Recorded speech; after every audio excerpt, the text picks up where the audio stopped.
అగ్రనేతల పర్యటనలతో దూకుడుగా వెళ్లాలనుకున్న తెలంగాణ బీజేపీకి తాజా పరిణామాలు మింగుపడడం లేదు. ఇతర పార్టీల నుంచి చెప్పుకోదగ్గ నేతలెవరూ చేరకపోవడం కాషాయ పార్టీకి నిరాశ కలిగిస్తోంది. దీనివల్ల అన్ని చోట్ల పోటీ చేసేందుకు అభ్యర్థులు దొరకకపోవచ్చన్న ఆందోళన కూడా ఉంది.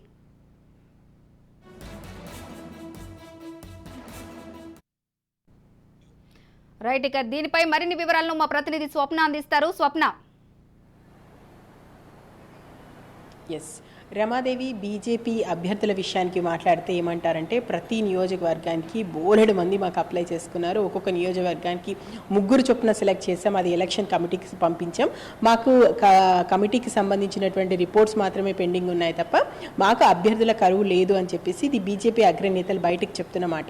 కానీ బీజేపీ ఇన్నర్ సర్కిల్లో జరుగుతున్నటువంటి విషయాలను గమనిస్తే మనము చాలా పెద్ద తలకాయ అంటే ముఖ్యంగా ప్రస్తుతము బీఆర్ఎస్లో అధికార పార్టీలో ఉన్నటువంటి అధికారంలో ఉన్నటువంటి వాళ్ళు కూడా ఇటువైపు వచ్చేస్తారు. ఎంపీలు ఎమ్మెల్యేలుగా పనిచేసిన వాళ్ళు, మంత్రులుగా ఉన్న వాళ్ళు, మాజీ మంత్రులు కూడా మా వైపు వస్తున్నారని చెప్పేసి గత కొంతకాలం కింద బీజేపీ పదే చెప్పినటువంటి మాట. ఆ తర్వాత ఇప్పుడు వచ్చినటువంటి నేతలను చూసుకుంటే మనకి సెకండ్ గ్రేడ్ నాయకులు వస్తున్నారు. లేదంటే చిత్తరంజన్ దాస్ కానీ, కృష్ణ యాదవ్ లాంటి అంటే కొంచెం పేరున్నటువంటి నాయకులు వీళ్ళు వచ్చినా కానీ వీళ్ళు ఏంటంటే ఎప్పుడో తమ హవాన్ చాటనం అంటే ఈ మధ్య కాలంలో రీసెంట్ పాలిటిక్స్లో ఉండి రీసెంట్గా తమ సత్తాను చాటుతున్నటువంటి నాయకులు కాదు. ఎంతో కొంత ఆయా నియోజకవర్గాల్లో ప్రభావితం చేయగలిగే తప్ప గెలుపు ఓటమిలు ప్రభావితం చేసే అంత రేంజ్ ఉన్నటువంటి నాయకులు బీజేపీ వైపు రావట్లేదని చూస్తున్నారు. మరోవైపు ఏంటంటే ఇప్పుడు కాంగ్రెస్ నుంచి కూడా ఇటు బీఆర్ఎస్ నుంచి కాంగ్రెస్కి వెళ్తున్నారు, కాంగ్రెస్ నుంచి బీజేపీకి వెళ్తారు అనేటువంటి మాటలు ఈ మధ్య కాలంలో వినిపిస్తున్నాయి మనకి ఈ 2-3 డేస్గా చూసుకుంటే. కానీ బీజేపీ విషయానికి వస్తే ఒక ఉప్పల్ ఎమ్మెల్యే విషయం వినిపించింది, ఎమ్మెల్యే రాబోతున్నాడని. ఆ తర్వాత కనీసం మనకు పేరు చెప్పుకోవడానికి కూడా చెప్పుకోదగ్గ నాయకులు ఎవరు కూడా బీజేపీ వైపు వస్తున్నారు అనేటువంటి సంకేతాలు ఇవ్వట్లేదు. దీంతో ముఖ్యంగా బీజేపీ ఉమ్మడి జిల్లాల వైజ్గా చూసుకుంటే మనకి వరంగల్ కానీ, ఖమ్మం కానీ, నల్గొండ కానీ, ఈవెన్ నల్గొండ మనకు రాజగోపాల్ రెడ్డి ఉన్న అక్కడ వరకు మనకు మునుగోడు వరకు ఓకే. కానీ మిగతాకు సంబంధించి ముఖ్యంగా ఒక ఖచ్చితంగా నాయకత్వం ఉండి వీళ్ళు గెలుస్తారు, గెలుపు గుర్రాలుగా ఉంటారు అనేటువంటి నాయకులు అయితే ప్రస్తుతం కనిపించట్లేదు బీజేపీలో. దీంతో కనీసం అంటే 3rd ప్లేస్లో అయినా ఉండాలి, లేదంటే కనీసం పోటీలో అయినా ఉండాలి. పోటీలో ఉండాలి అంటే ఖచ్చితంగా ఆ స్థాయి ఉన్నటువంటి నాయకులు కావాలి. కాబట్టి ప్రస్తుతం బీజేపీ పక్కచూపులు చూస్తుందని చెప్పాలి. ఇప్పటికి కూడా వినిపిస్తున్న మాట ఇంకా కాంగ్రెస్ నుంచి, బీఆర్ఎస్ నుంచి ఇందులోకి వలస వచ్చే అవకాశాలు ఉన్నాయని. కానీ ఆ పరిస్థితి అయితే ప్రస్తుతం కనిపించట్లేదు. ఉన్న నాయకుల్ని సర్దుబాటు చేయాలనేటువంటి ఆలోచన చేస్తున్నారు. ముఖ్యంగా పార్టీకి ఎప్పటి నుంచో పనిచేస్తున్న వారు ఉన్నారు, కొన్ని సంవత్సరాలుగా పార్టీని నమ్ముకొని ఉన్నారు. కాబట్టి వాళ్ళకే ఈసారి ఖచ్చితంగా సీట్లు కేటాయిస్తాము అనేటువంటి ఇంకొక వర్షన్ని కూడా తెరపైకి తీసుకొచ్చారు. ఏది ఏమైనా కూడా అనుకున్న స్థాయిలో మాత్రం నేతలు జాయిన్ కాలేదు, అనుకున్నంత రేంజ్లో బీజేపీ దూసుకెళ్లట్లేదు. మనం కర్ణాటక ఎలక్షన్స్ వరకు ఒక ఊపినటువంటి బీజేపీ ఆ తర్వాత ఆ వస్తున్నటువంటి చర్చలకు సంబంధించి కానీ, నాయకులు కానీ, ఉన్నటువంటి నాయకులు అంటే మనం మొన్నటిదాకా చూసుకున్నాము, రాజగోపాల్ రెడ్డి కానీ, వివేక్ కానీ, విజయశాంతి కానీ, ఈవెన్ మరీష్ రెడ్డికి సంబంధించి కానీ వీళ్ళంతా పార్టీని వీడబోతున్నారు అనేటువంటి అంటే మనకి ఈ మధ్య కాలంలో పార్టీని వీడతారు అనేటువంటి మాటలే విన్నాం. కానీ వీళ్ళు వచ్చి పార్టీలో జాయిన్ అవుతారు అనేటువంటి మాటలు వినట్లేదు. కాబట్టి సో వీళ్ళు అనుకున్న ప్రకారం అయితే ముందుగా మనకు అప్పుడు ముందు నుంచి చెప్తున్నటువంటి వాయిస్ కిషన్ రెడ్డి చెప్పినప్పుడు కానీ, లేదా బండి సంజయ్ అధ్యక్షుడిగా ఉన్నప్పుడు చెప్పినటువంటి మాటలు కానీ మా వైపు పెద్ద సంఖ్యలో చూస్తున్నారు, మేమే ఆల్టర్నేట్గా ఉన్నాము, ఖచ్చితంగా బీఆర్ఎస్కి సంబంధించి గట్టి పోటీ ఇచ్చేది మేమే అని చెప్పిన మాటల్లో ఉన్నటువంటి సత్తా అదైతే ప్రస్తుతము మనకి వర్క్లో కనిపించట్లేదు. ఆ స్థాయి నాయకులు లేరు. కాబట్టి ఎవరు మరి కాంపిటీషన్గా ఉంటారు? ఎందుకంటే ఇప్పటికే బీఆర్ఎస్ కాంగ్రెస్ మధ్య పోటీ నడుస్తుంది అనుకుంటున్నటువంటి నేపథ్యంలో బీజేపీ ఎక్కడెక్కడ పోటీని ఇవ్వగలుగుతుంది? ఇప్పుడు మహబూబ్ నగర్కి సంబంధించి చూసుకుంటే డీకే అన్న కొన్ని ప్లేసెస్లో తన సత్తా చాటగలుగుతుంది, అదేవిధంగా వివేక్ కొన్ని ప్లేసెస్లో సత్తా చాటగలుగుతారు. ఇప్పుడు మనకు సంజయ్ కూడా ఎంపీలుగా ఉన్న వాళ్ళని కూడా ఎమ్మెల్యేలుగా కంటెస్ట్ చేయమంటున్నారు. కాబట్టి మేబీ సంజయ్ కరీంనగర్కి రావచ్చు, అరవింద్ కానీ, అదేవిధంగా రఘునందన్ కానీ వీళ్ళు కూడా బరిలో ఉండే అవకాశం ఉంది. ఒకవేళ పార్టీ అధిష్టానం ఎమ్మెల్యేగా బరిలోకి దిగడానికి కిషన్ రెడ్డి నేను సైతం అంటున్నారు. కాబట్టి ఆ మాటలు పైకి వినిపిస్తున్న నేపథ్యంలో ఏ నియోజకవర్గం 119కి సంబంధించి ఎన్ని నియోజకవర్గాల్లో ప్రభావితం చూపుతారో తెలియదు. ఖచ్చితంగా ఇప్పుడు బీజేపీ అయితే పక్క చూపులు చూస్తుంది. ఎవరైనా చెప్పుకోదగ్గటువంటి నాయకులు బీజేపీలో జాయిన్ అవ్వాల్సినటువంటి అవసరం ఉంది. ఇప్పటికే కేంద్ర నాయకత్వం రంగంలోకి దిగి ఇటు మోదీ కానీ, అటు అమిత్ షా కానీ, లేదా ఇటు నడ్డాకు సంబంధించి కానీ, రేపు కేంద్ర మంత్రులకు సంబంధించి కానీ 1 by 1 రాబోతున్నారు.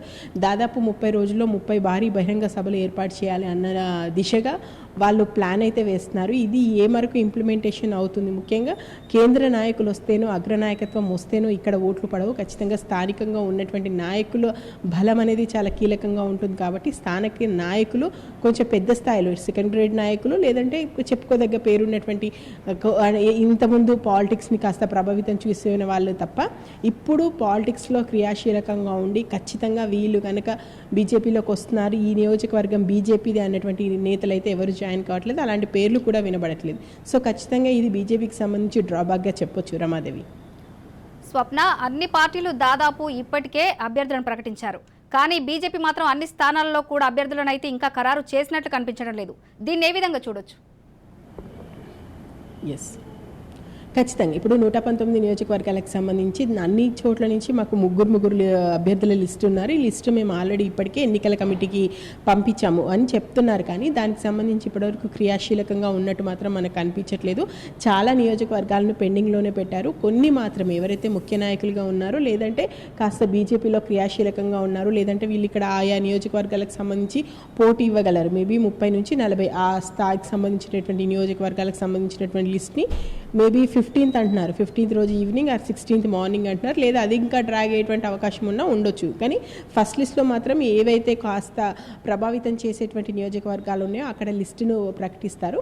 రెండవ లిస్ట్ వచ్చేసి ఎప్పుడు వస్తుందంటే ఖచ్చితంగా కాంగ్రెస్ వైపు చూస్తున్నారనే చెప్పాలి. కాంగ్రెస్ ఒకసారి లిస్ట్ కనుక పూర్తి స్థాయిలో విడుదల చేస్తే, కాంగ్రెస్ లిస్ట్ వచ్చిన తర్వాత కాంగ్రెస్లో టికెట్ రాని వాళ్ళు, ఎందుకంటే కాంగ్రెస్ని ఇప్పుడు కొంతమంది ఇప్పుడు మనం ఇవాళ చూసుకున్నాం పొన్నాలక్ష్మికి సంబంధించి ఇంకొక 2-3 పేర్లు స్ట్రాంగ్గా వినిపిస్తున్నా, కాస్త పెద్ద తలకాయలు కూడా బయటకు వస్తున్నాయి అంటున్నారు. కాబట్టి మరి వాళ్ళు బీఆర్ఎస్ సైడ్ వెళ్ళిపోతారా, వాళ్ళలో ఎవరో ఒకరు బీజేపీ వైపు వస్తారా, ఇలాంటి ఆశలు ఏమైనా బీజేపీ పెట్టుకుందో చూడాలి. కానీ ప్రస్తుతం ఉన్నటువంటి పరిస్థితుల్లో మాత్రము ఇంకా లిస్టు ప్రకటించకపోవడానికి ప్రధాన కారణం అయితే ఖచ్చితంగా వేచి చూసే ధోరణిలో ఉంది.